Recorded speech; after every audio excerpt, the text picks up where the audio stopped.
segment, let's talk entrepreneurship. The thought of having to start one's business is a challenge on its own due to the high risks involved. But some young Ghanaians are embracing the challenge anyway and are becoming very successful at it.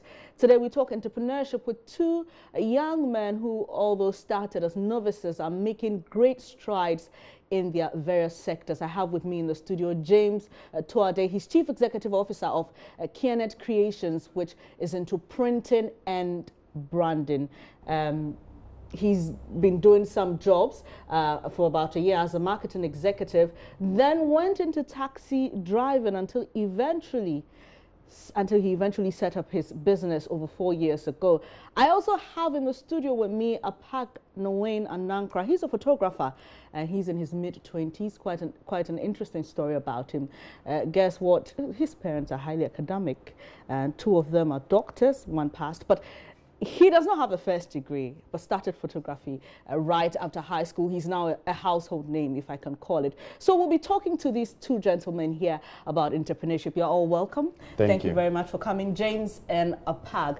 Now, it's interesting because the two of you don't have degrees, but I'm sure your bank accounts are very fine, are they? Let's start from you. You started as, you went into the taxi business, and now you're into branding. Yes. Tell me how you got here. Growing up, I wanted to be a meteorologist. Whilst attending school, I couldn't get the support. So immediately after secondary school, I ventured into marketing. I'm a member of the Chartered Institute of Marketing UK. So after my first level, I decided to do some menial jobs to support myself in order to further my education. Okay. And that was not forthcoming. After other attempts at working at other places, I didn't succeed. So I decided to start my own business. And going through, the hassle, I decided to, okay, then let me try my luck. Since after JSS, I did some printing. So let me try my luck with the printing. So that's where I am now. But the real story will come later, maybe as we go. I'll tell you. Interesting. Apag, you also didn't go to the university, and I think it was quite tough for you convincing that you don't want to go to the university because you come from quite a prestigious home. Both parents are doctors, but your dad is no more. Your younger sister is studying to be a doctor. Senior sister is doing very well in her chosen field. How was it for you? How did you manage to do it? Well, like you said, it was tough, but I believed myself, so I did what I had to do. It started in the year 2012. That's where I tend to find interest in media in the first place. I was asked to do a slideshow for my dad's bookkeeping. I had no idea how to do it.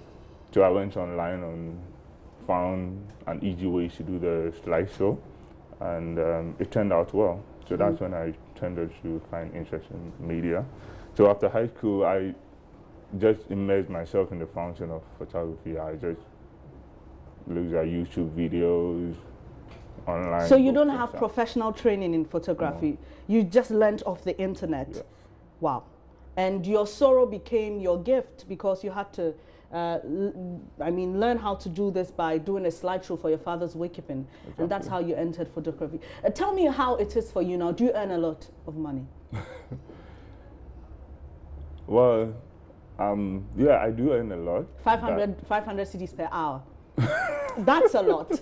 That's a lot of money. Okay, but James, let's talk about you and how much you're accruing from this sacrifice that you had to make by deciding that, look, I'm going to do this and I'm going to succeed at it.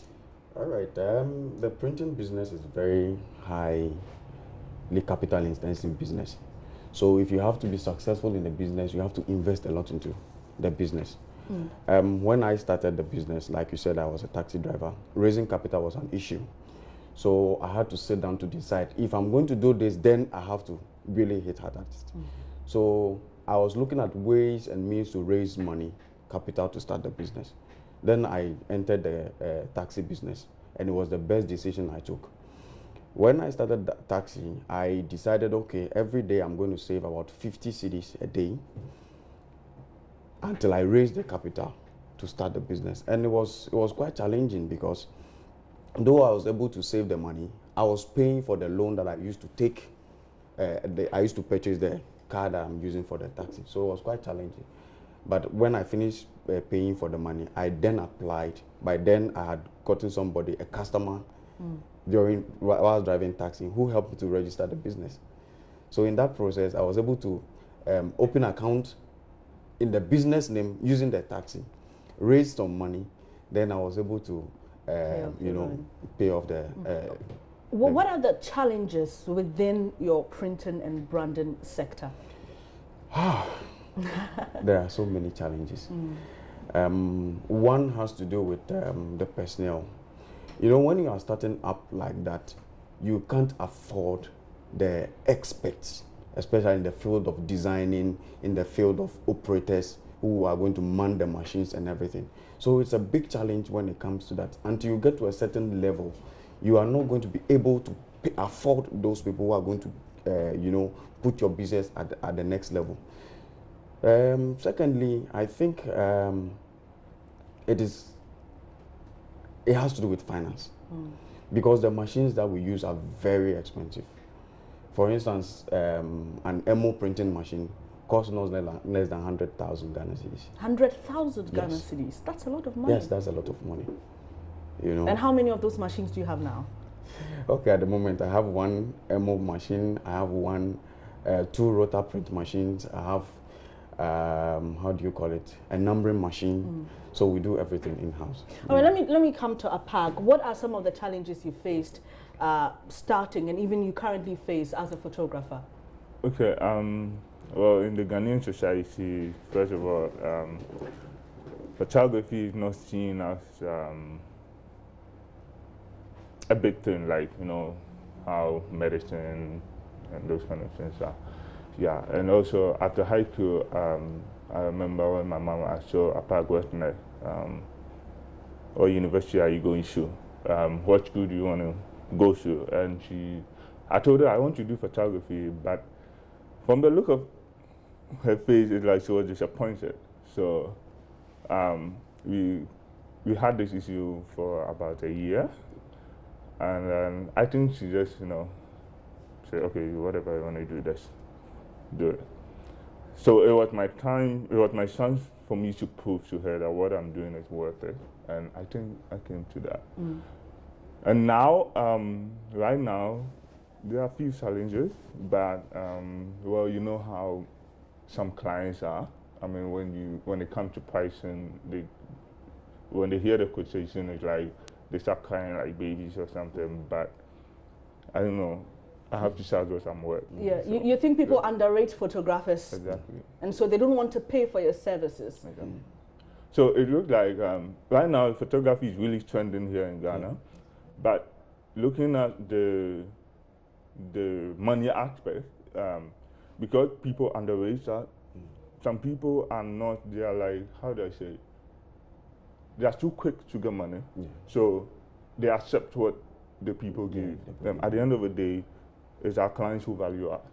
They determine our value, which is wrong. Okay. So at this point, like let's say wedding, right now, the wedding market is kind of fluctuating because this person is charging 800 CD, this person is charging 500 CD, and it's really bad. So you think photographers in Ghana are not united? Is that it? Do you have an association or a group? Yeah, we do have an association. I mean, there are people doing an amazing job. We have Emmanuel Bobby, Jiva Babio, Jim Thousand Wares, a number of people. Yeah, they formed a group called the Association of Professional Photography, trying to kind of stabilize the photography market. Yeah, so I think they're doing a good job. Well, we are seeing some of your photos scrolling there on the screens. What inspires you? Well, before I come to that, I do a wide range of photography. I do fashion, weddings, and the rest. But I love documentary more because I believe that everyone here on earth has a purpose, and the way we were created is unique. Therefore, if something is unique, it means that it has a story to tell. So I feel that that's my duty. I mean, go around and take pictures of social issues. I mean, things that have stories to be told around. Yeah, so. So as we can see, that's a photo of a mother and a child. Where did you take that photo? That was taken in the north at Yendi. At Most Yendi. of my pictures, my documentary pictures are from the north. The north is a very big place, and there are a lot of remote places that I see as very beautiful places, and so many people, especially in Accra, do not. No, so you want to highlight that exactly. part. All right, James, what's the future for you? What's your hope? Where do you aspire to be in the next 5 years? I always go to bed dreaming to be somebody that's going to be like the support system for other families to live on. You know, we have a challenge in the country. Young graduates coming out and not getting jobs to do. My main focus is to open more businesses in addition to this, to provide a sort of livelihood for those people who cannot cater for themselves. That's great. Yeah, that's You what were at the recent CEO Summit. How was the experience for you? It was great listening to all those CEOs sharing their stories and what the future holds. I think we have a bright future. Just that I believe that we can do more to support the young businesses. I think policy should be directed at supporting us, the young businesses. Finance in this country is very expensive. And if we have to, you know, move to the next level, in fact, it is my aim that I'll move my business from this level to the next level where I can employ, let's say, 500 people. You understand? But it's not going to take only my effort.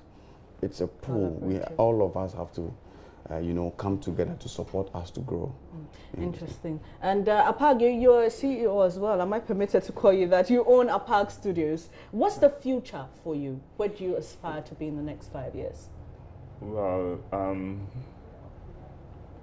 I'm still learning, and I want to have a household name for Apag Studios. I mean, many people who have said, yeah, I now have a household name, but I feel that there's more to be done. And I want to teach people. I think I love teaching. So, I mean, what's the harm in impacting knowledge into others? I mean, how would you be remembered when you leave? So that's exactly what I want. I want to be remembered. And there was a recent competition you participated in. Do you want to tell us? Yeah, that was the Ghana Portrait competition held by the Netherlands Embassy. I think it was produced by Noku Studio and not the least from, I've forgotten the country. Yeah, I was placed second in the competition. It was really good, and I'm really happy that they did something like that because it brought to light, I mean, amazing photographers. I think about 20 people were chosen, were shortlisted. And I looked at their works and it was really awesome. I mean, it was really good. Good. Well, interesting. If you drive by the Netherlands Embassy, you may just want to look around. You see a lot of those photographs displayed there. But finally, before you leave, guys, are you going to go to the university? I've been thinking about it. Yes or no? Yes, I will go to the university. I will go to the university. I am a member of the Charter of Marketing UK. I would want to probably charter as a marketer. All right. And where are you located? Where? I'm located at Accra Newtown, Odonko Street, next to First Trust Savings and Loans. Oh, nice. Nice vacation. And Apag, would you want to go back to the university? Yeah, I wouldn't say I want to go back to the university, but I want to learn more. I mean, there are other things you learn that you can fuse with photography. So, be it a university or an institution, the knowledge is worth it. Because he learned a lot from YouTube. Yeah, I would. But if it's a university, why not? I mean, there's no harm. Thank you so much for joining me. These two young CEOs, one is a photographer, one is into printing, Apag Noin, Anankra, and James, your last name. Tuadi. Tuadi. Are you Ghanaian? Yes, I'm a Ghanaian. Nice. Thank you very much for gracing our studios, gentlemen. We wish you all the best, and hopefully someone is inspired by your story. Thank you once again for coming.